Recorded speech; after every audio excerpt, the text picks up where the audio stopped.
अंत में धर्मदेव आए। धर्मदेव ने कहा कि अब यहां कोई नहीं है, ना कोई देवी है, ना कोई देवता है, ना कोई लक्ष्मी, अब मैं भी यहां से जाता हूं। तो उस ब्राह्मण ने धर्मदेव के चरण पकड़ लिए, महाराज आप नहीं जा सकते। धर्म ने कहा क्यों नहीं जा सकते? कि मैंने आपको कभी छोड़ा नहीं, मैंने हमेशा जो धर्म के कर्म है वो मैंने हमेशा किए हैं। आप मुझे किस बात की वजह से छोड़ के जा रहे हो, ये आप मुझे बताओ। तो धर्म ने कहा ये बात तेरी ठीक है, तो पुण्य आत्मा है, पुण्य करता है, शुभ कर्म करता है, इसीलिए भले ये देवी देवता यहां से चले गए हों, लेकिन मैं तो जब यहां से जाऊंगा जब तू कुछ दुष्कर्म करेगा, और दुष्कर्म तू करता नहीं, तू तो परमात्मा का नाम जपता है, भजता है, मैं यहां से नहीं जा सकता। तो ब्राह्मण देव खुश हो गए कि धर्मदेव आप बैठो यहां, आप आनंद से, बाकी चिंता छोड़ दो, बाकी जो होना है अपने आप होएगा। तब जब धर्मदेव नहीं गए तो लक्ष्मी भी लौट के आ गई। लक्ष्मी ने कहा जब यहाँ धर्म यहाँ विराजित है तो मैं कहां और कहां जाऊंगी, मैं भी तो यहीं रहूंगी जहां धर्म है। तो लक्ष्मी जी आ गई।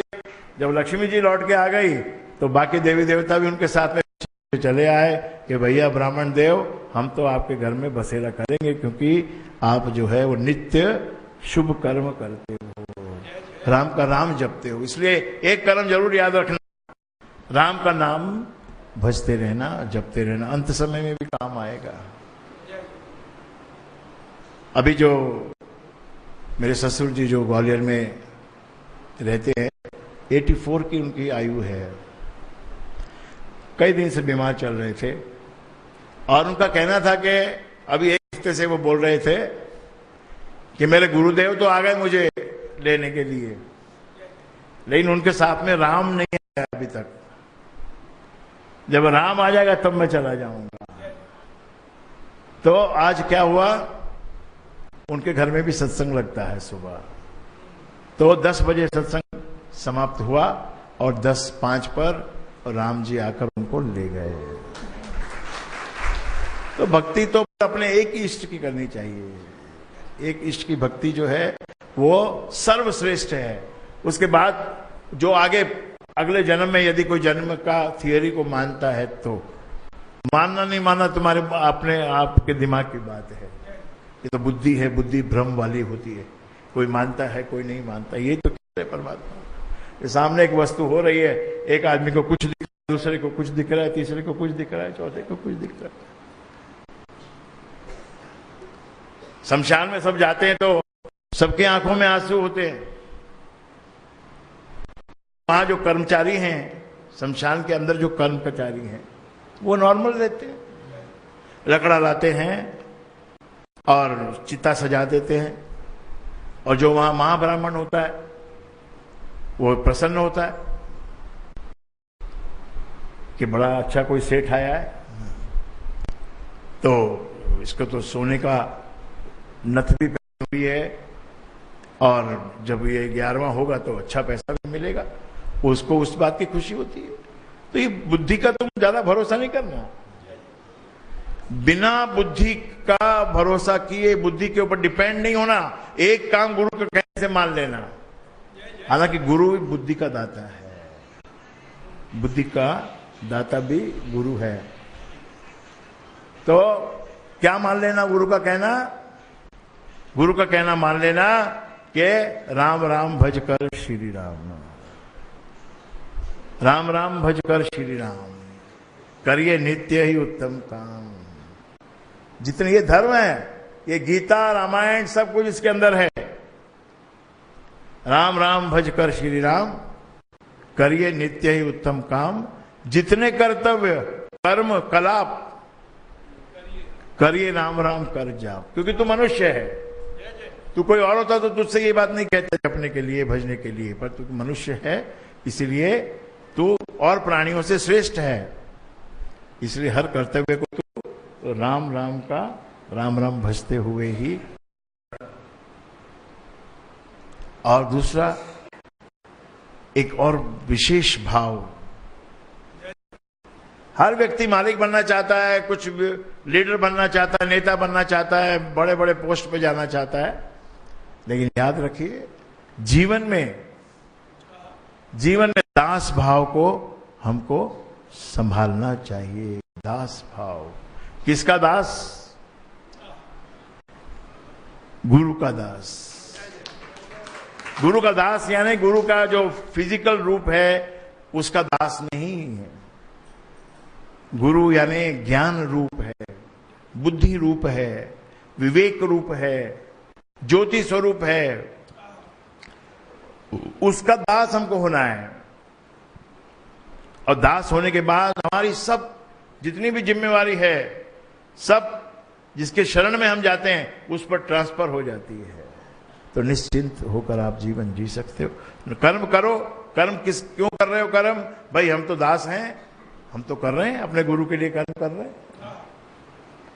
अब ये था कि तुम पैसा कमा के लाओगे तो सब गुरु ले लेगा,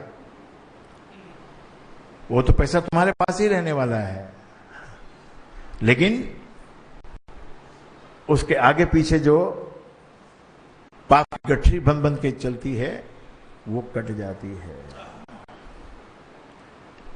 वो दास भाव से अहंकार मिट जाता है। अहंकार सबको दिया है परमात्मा ने।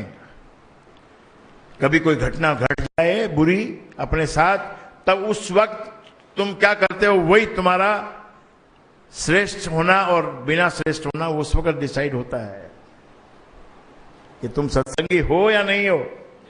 बैठना सत्संग में आकर ये भी एक सत्संगी होना है, लेकिन किसी मौके पर पर्टिकुलर टाइम पर आप क्या व्यवहार करते हो उस वक्त आपका सत्संगी होने का परीक्षा हो। उस वक्त आपकी सहन शक्ति को लाओ, थोड़ी सहन शक्ति को लाओ। परमात्मा से भी यदि आप सारे दिन मांगते ही रहोगे कि मुझे ये दे दे, मुझे वो दे दे, वो दे दे, इसका मतलब क्या होगा? इसका मतलब आई डोंट लव यू। हे परमात्मा, मैं तुझसे प्यार नहीं करता हूं। मैं तो तू जो देने वाला है मेरे को मोटर या बंगला या गाड़ी या बाड़ी या नारी, उसकी वजह से मैं तेरे पास आया हूं। तो परमात्मा देखता है, चल भाई ठीक है, इसको थोड़ा बहुत कुछ दे दो, इसमें से जो ये इसमें से दे दो, और नहीं भी दे उसकी मर्जी है। क्योंकि मांगने वाले को आपके घर के बाहर भिखारी आता है, उसको क्या आप सब कुछ दे देते हो? जो घर में जो बासी रोटी है वही लाके देते हो उसको, या कोई 2-4-5 दिन पुरानी बर्फी रखी होती है तो वो दे देते हो उसको।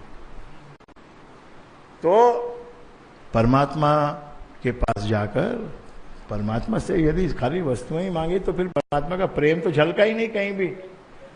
प्रेम जब तक नहीं झलकेगा तो परमात्मा कैसे तुम्हारा होगा? तुम तो परमात्मा के पास जाकर परमात्मा के गुण गाओ और परमात्मा से परमात्मा को मांगो। जब तुम परमात्मा से परमात्मा को मांगते हो तब वो प्रसन्न हो जाता है, और जब वो प्रसन्न हो गया और वो तुम्हारा हो गया, फिर तुमको जिस वक्त जिस चीज की जिसमें तुम्हारा कल्याण है, जिस वक्त तुमको जिस चीज की जरूरत है वो भिजवाता रहता है। दास भाव से प्रणाम करो, उसकी स्तुति करो। ये अहंकार को कम करने के लिए एक ही प्रभु बनाओ, 2 प्रभु नहीं, एक प्रभु। मेरे प्रभु कौन है? मेरे राम है। सर्वश्रेष्ठ कर्म क्या है? राम है, राम का सिमरन है।